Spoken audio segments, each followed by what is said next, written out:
केलं जात आहे? कुठल्या समित्या? आताची जी समिती आहे, जी आमदारांची समिती आहे, या विधिमंडळाच्या काय हे काय पैसे गोळा करायला असतात.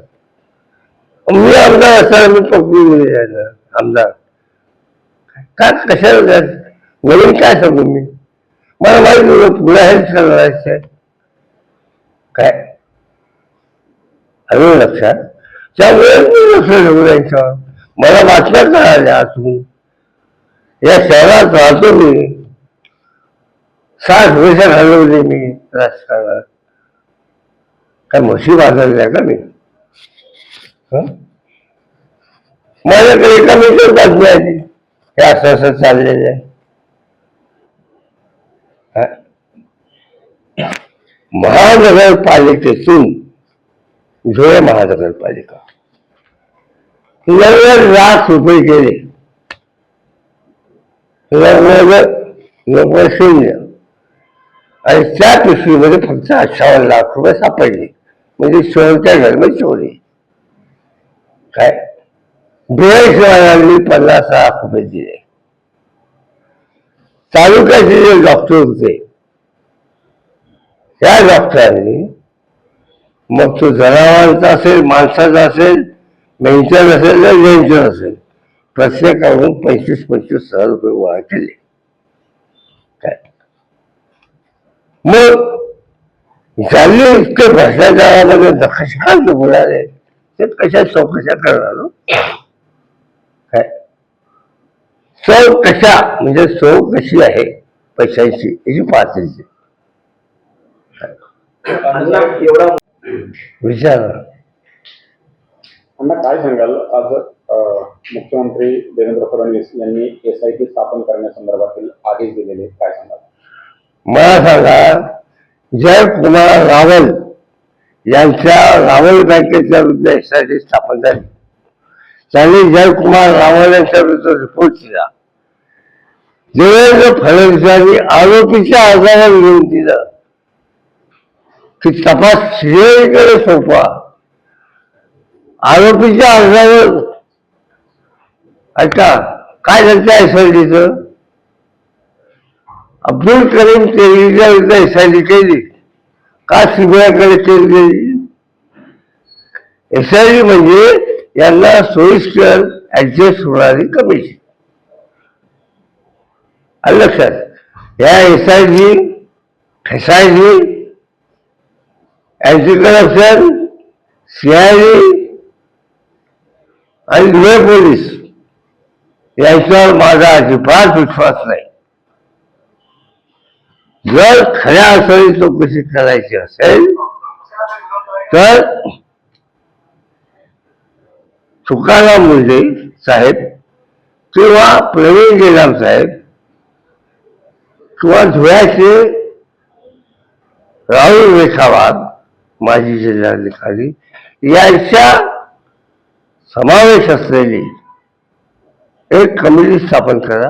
एक महिन्यात रिपोर्ट मारला काय तुम्हाला कळेल. फडणवीस मैदानात दूध पालिका पाणी करायचंय काय? तुम्हाला जन्म पुरेल इतकं पाणी येतो मी तुम्हाला याच्यात. लक्षात माझा विश्वास का नाही हे सांगतो. मी जयकुमार रावल यांच्या विरुद्ध 21 आरोप असलेली पुराव्या सगळ्याची कागदपत्र राज्याचे राज्यपाल, मुख्यमंत्री, देशाचे पंतप्रधान, गृहमंत्री या सगळ्यांना पाठवलेली आहेत. तुम्ही कसं जयकुमार रावलला घेऊन फिरला?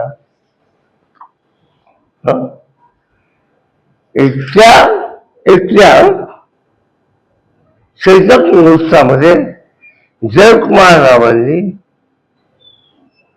जवळजवळ म्हणजे चैतक आणि बॉम्बे फेस्टिवल 390 कोटी रुपयाचा भ्रष्टाचार आहे.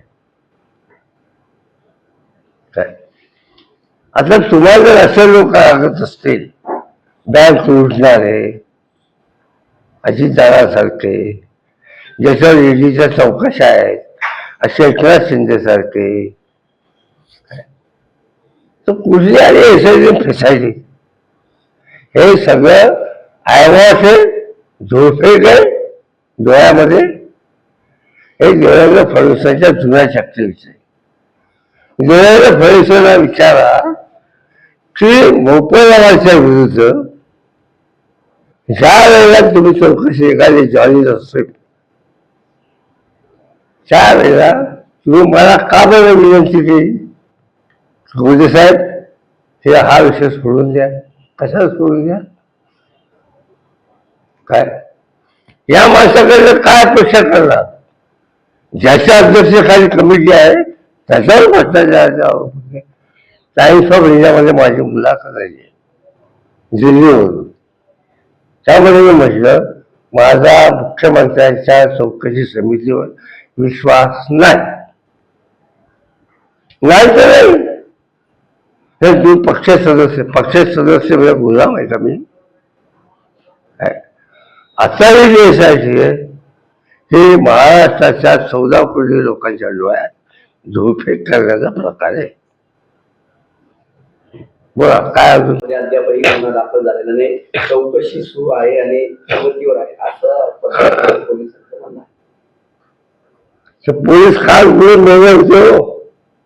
मी 6 वाजल्यापासून फोन करत होतो. तुम्ही होते 11:30 वाजता ऍडिशनल एसपी तेव्हा. कशामुळे आले? हे तुम्ही मीडियावर लावून धरल्यामुळे.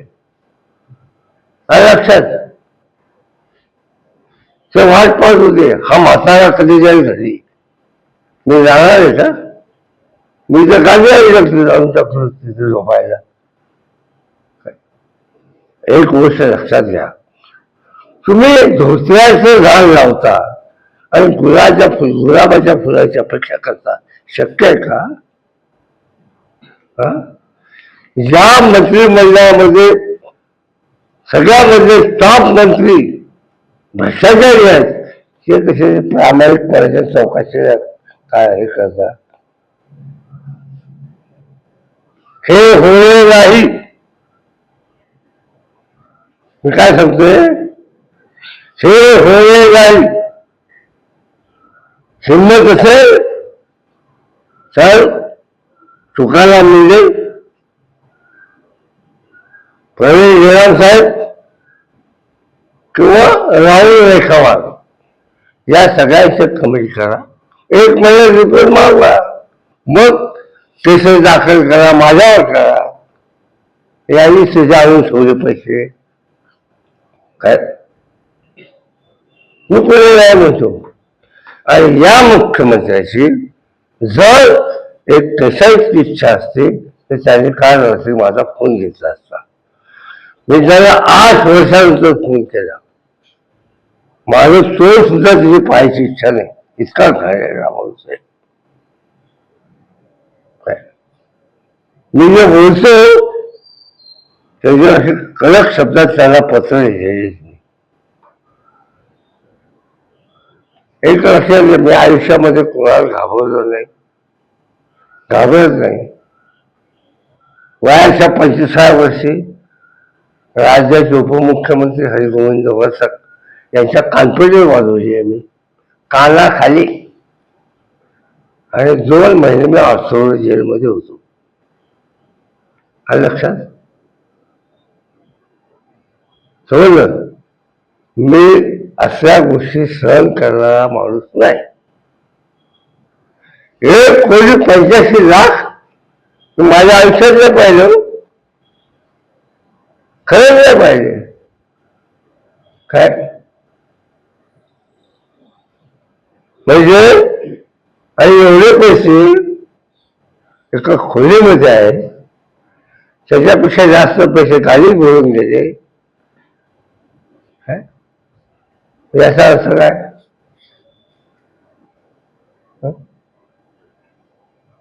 फक्त 1,84,00,000 सापडले. आले 84 जरी सापडले असते ते आले कोण? चुकू एवढा खाल्ला का? टोपलीभर खाल्ला का? तू खाल्ला? काय मी गावचे माणूस आहे. मी खेड्यात राहिलोय, खेड्यात जगलोय. आलं लक्षात? जोपर्यंत सत्तेमध्ये नरेंद्र मोदी आणि महाराष्ट्रात देवेंद्र फडणवीस आहे तोपर्यंत या राज्याचा कारभार सुधारू शकत नाही. हे मी वयाच्या 78 सांगतो. संघामध्ये 50 वर्ष जग मारल्यावर सांगतोय. मी अनुभवातून सांगतोय. 8 वर्षात साधा फोन केला नाही, सभा सुद्धा पाहिजे इच्छा नाही माझी. काय घरास्पद माणूस, घरास्पद. आलं लक्षात? ही संविधानिक एक समिती आहे, तिला संविधानिक दर्जा आहे विधिमंडळाची, आणि हा आरोप अतिशय गंभीर आहे. तर त्याचं दूध का दूध पाणी का पाणी झालं पाहिजे. म्हणजे त्याला सांगतो की अर्जुन खोतकरांनी जे म्हटलं होतं की हा प्लांट केलेला प्रकार आहे, तर ती लाईन तेच पुढे घेऊन म्हणजे ते देवेंद्र फडणवीस पुढे घेत आहेत. त्यांचा म्हणजे डिफेन्स असा आहे की हे षडयंत्र केलेलं आहे आणि त्या दृष्टीने तसं बोलतायत. त्याबद्दल काय वाटतं तुम्हाला? मग षडयंत्र केलं तर सांगायला हे षडयंत्र आहे. तुम्ही ते नखशिखांत चित्रामध्ये आणि घाणीमध्ये बुलालेला आहे. मी चमचाभर घाण टाकली, तुम्ही घाण वळात का काय? लक्षात घ्या. अहो, आम्हाला काय षडयंत्र करायची गरज आहे? षडयंत्र काय गरज तुझ्या विरुद्ध करू ना. आणि मी हलक्या वळावर पाहिजे माणूस नाही. काय मी कानपुरीत कुणाला मारली होती? उपमुख्यमंत्री हरी गोविंद वर्तक यांच्या. लक्षात? मी काय कुणाला शिपायला मारलं? जसे गाडी हे केलेच ना कधी. काय समजलं? माझ्या आयुष्यामध्ये एकच गोष्ट आहे, येस ऑर नो. दोन कलर नाही माझ्या आयुष्यात, ते काळा आणि पांढरा, ग्रे कलर नाही.